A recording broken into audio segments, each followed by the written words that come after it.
Hey folks, I'm Joe Shed, and thanks for tuning in to Joe Shed Outdoors. Today we're going to talk a little bit about a shed hunt that I went on a couple of years ago. It was late winter, our winters are pretty long around here, and I was really itching to get out shed hunting. Everybody else is finding sheds, and we still got snow on the ground. So the snow was just starting to recede. We had some snow, we had some bare ground, and it got into some really good country. And just did a little road trip for the weekend, camping out of the truck, and it was a really, really memorable adventure. So stay tuned, and let's see what happens.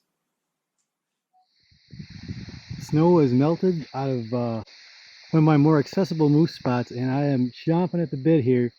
The snow is mostly gone here. It looks great. I was literally just getting ready to take a snack. I was reaching back for an apple, and what do we got? We got an old moose shed. Hey, not a bad one. What was really cool about this particular spot is I had a trail camera back in here, and I was trying to get pictures of moose.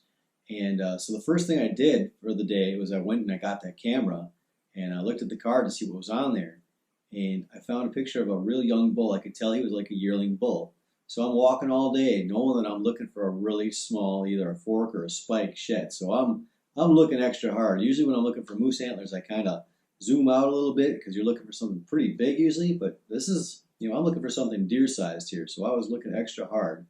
So I gave it a really good walk, and well, you'll see what happened.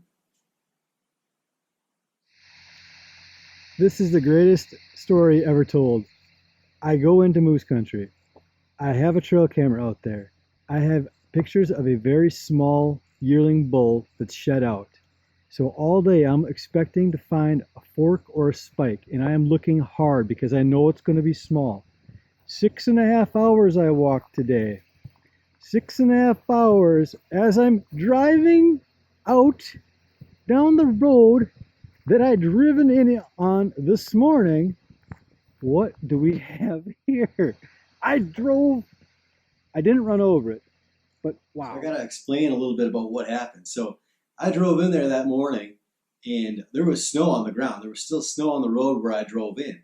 There was actually four-wheeler tracks in there ahead of me. So by the end of the day, it was warm enough that that snow had melted, and when I came out, it was bare ground, and this thing was laying there. So the four-wheeler had just about driven over it. I just about drove over it. Here it lays, just a little fork, but what a cool find! It's laying right, right by my truck, right where I parked. Really cool.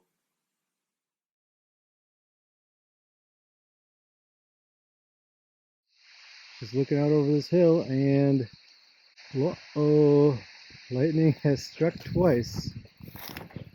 This is a cute little one. It's got a chew on it. That's a cutie. Broad little paddle. I like it.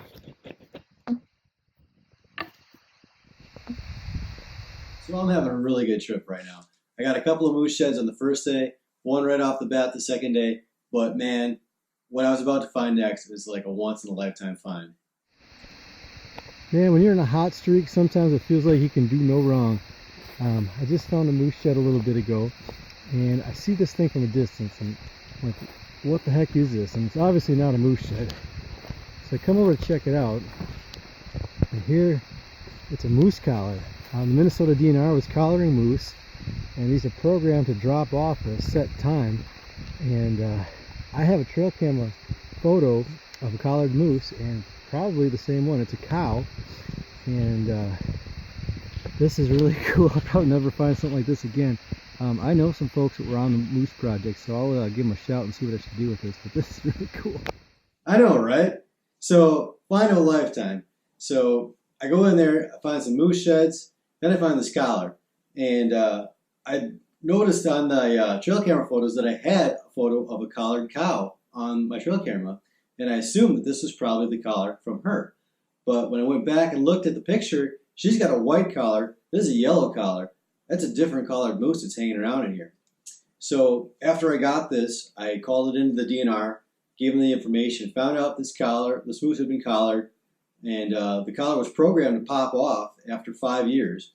And so this was laying on the snow. There was no carcass there. The moose is alive and well. And I found out that the moose had gone off the air 2 years ago. And so I was able to get the collar and get it to the DNR, and they were able to get some extra data off it, which was really cool. You know, this morning after finding that little fork shed last night, right before dark, I was thinking, you know, could I match it up? And now I found that 4-point fresh one this morning, and now I got this feeling I'm gonna find it. So I'm confident, I'm feeling good, I feel like I can do anything, you know. Finding a bull shed is one thing, but when you find a shed from a cow, even if it's just a collar, you're on them. This brushy little corridor looks really good. I found one in here once, and I always feel like I should find them again. Just a little travel funnel for them. Looks fantastic. Still some snow up here. Just sat down, had a snack, and I walked about 15 yards. Look up, and oh yeah! It's not too bad an antler. It's been there a little while. Good sized shed though. I'm happy.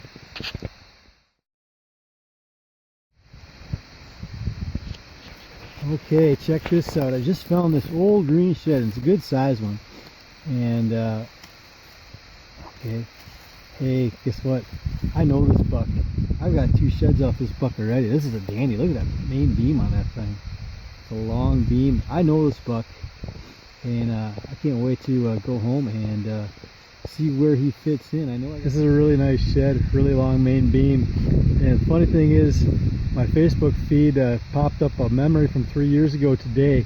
3 years ago today, I found a shed off this buck, and I found 2 that spring off of him, and now I've got a 3rd one, and I think the big one I have is the same size, so I think I've got three different years off of this guy. So this is really cool to have history with this deer. Okay, so I thought I was having a really good trip, and it was.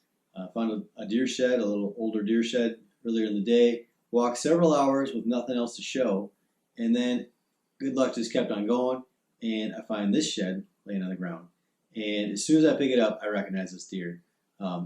I'd found 2 sheds off of this buck 3 years earlier, and I recognized it immediately because it's got a really long main beam and a 5-point frame. And my thought was, when I found it, is that it was probably a match to one of the ones I got home. But check this out. You're going to find out it's not.